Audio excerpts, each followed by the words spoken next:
कोई करोड़पति, कोई अरबपति, फिर भी इनकम टैक्स नहीं। ये है खास जिंदगी। लेकिन मेट्रो से लेकर लोकल ट्रेन में धक्के खाते आम भारतीय को भी इनकम टैक्स देना पड़ता है। ये है आम जिंदगी। जब पता चला कि यूपी में मंत्रियों और मुख्यमंत्रियों का इनकम टैक्स जनता की जेब से भरा जा रहा है तो लोग चौंक गए। लेकिन आपको करंट लगेगा यह जानकर कि यूपी ही नहीं, देश में और भी 5 राज्य हैं जहां सरकार मंत्रियों और मुख्यमंत्रियों का इनकम टैक्स भर रही है। इससे कोई फर्क नहीं पड़ता कि मंत्री जी कितने अमीर है, मंत्री है तो टैक्स नहीं देना पड़ता है। और इतना ही नहीं, कुछ राज्यों में तो ये छूट मंत्री के डेप्यूटी और सचिवों को भी दे दी गई है। तो यूपी के अलावा मंत्रियों के लिए टैक्स हेवन वाले पहले स्टेट में चलते हैं।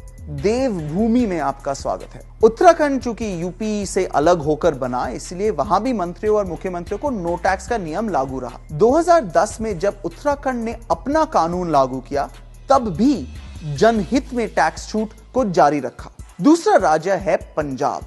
जमीन बहुत फर्टाइल है, लेकिन असली फसल तो नेता काट रहे हैं। पंजाब में तो मंत्रियों की ही नहीं, पार्लियामेंट्री सेक्रेटरीज का भी टैक्स सरकार भरती है। यूपी में ये कानून 1981 से है, लेकिन पंजाब में तो ऐसा 1976 से ही हो रहा है। तीसरा राज्य दूध दही का खाना, ये है हरियाणा। लेकिन टैक्स की मलाई नेताओं के लिए रिजर्व है। हरियाणा में 1970 से ही मंत्रियों को टैक्स से राहत है।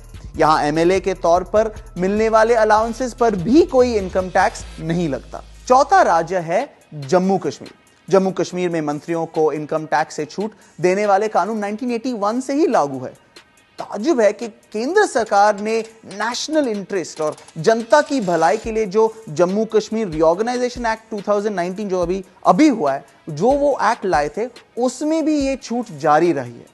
पांचवा राज्य है हिमाचल प्रदेश। हिमाचल में 1971 से मंत्रियों और उप मंत्रियों को इनकम टैक्स से छूट थी, लेकिन 2000 में बने नए कानून के तहत अब सिर्फ मंत्रियों का इनकम टैक्स सरकार भरती है। तो अगली बार इन राज्यों के कोई मंत्री महोदय चुनावी एफिडेविट में बताए कि उनकी प्रॉपर्टी 5 साल में 2 गुनी या 4 गुनी हो गई, तो चौंकिएगा मत। एक वजह यह भी हो सकती है। क्या कॉन्ट्रास्ट है कि एक तरफ एक बिजनेसमैन टैक्स टेरर से तंग आकर खुदकुशी कर लेता है और दूसरी तरफ नेता टैक्स फ्री जिंदगी का मजा ले रहे हैं। क्या आयरनी है कि इकोनॉमी को रफ्तार देने के लिए जनता का टैक्स में छूट की मांग हो रही है और छूट मिली हुई है नेताओं को। हल्ला मचने के बाद यूपी सरकार ने टैक्स से राहत देने वाले कानून को बदलने की बात कही है। क्या बाकी के 5 राज्य भी ऐसा करेंगे? क्या कम से कम हरियाणा का वोटर इस बार इसे चुनावी मुद्दा बनाएंगे?